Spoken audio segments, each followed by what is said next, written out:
അത് മാത്രമേ പറഞ്ഞാൽ നിങ്ങളെ എന്റെ കയ്യിൽ ഞാൻ പറഞ്ഞ ഒറ്റ മിനിറ്റ് നിങ്ങളെ എന്റെ ഉമ്മാന്റെ ബോഡി എന്റെ ഉമ്മാന്റെ ശരീരത്തില് ഒരു കീറിന് വീടണമെന്നുണ്ട് അത് ഞാൻ സൈൻ ചെയ്യാതെ നിങ്ങൾ ചെയ്യണമെന്ന് ചെയ്ത് തെറ്റാണോ ചെയ്യണം അത് മാത്രം മതി.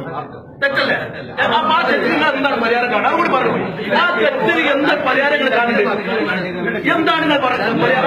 അത് പറയുമ്പോ എത്ര 17 ദിവസമായിട്ട് ഇവിടെ കിടക്കുന്നുണ്ട്. 17 ദിവസമായിട്ട് 274 ഞങ്ങൾ കിടക്കുന്നുണ്ട്. എത്ര വട്ടം വിളിച്ചു വരുമ്പോ ഓരോരോ പ്രാവശ്യം കോളേജ് മക്കൾ വന്ന് നിൽക്കുന്നുണ്ടല്ലോ. ആ അവരോട് രാവിലെ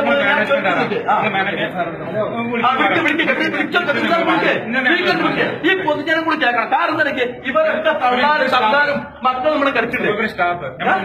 അവരും കൂടി കേൾക്കട്ടെ. കാരണം എങ്ങനെ ശവം അവരെ അയക്കുന്ന കൊടുക്കുന്നത് എല്ലാവർക്കും ഈ അവസ്ഥ ഇതാണ് ഇതിന്റെ അവസ്ഥ പെട്ടെ അടിയില്ല.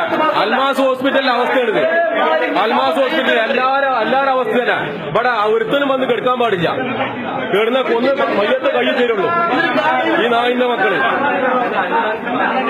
സമ്മതിച്ചു വെട്ടിയെത്ത് സമ്മതിച്ചു.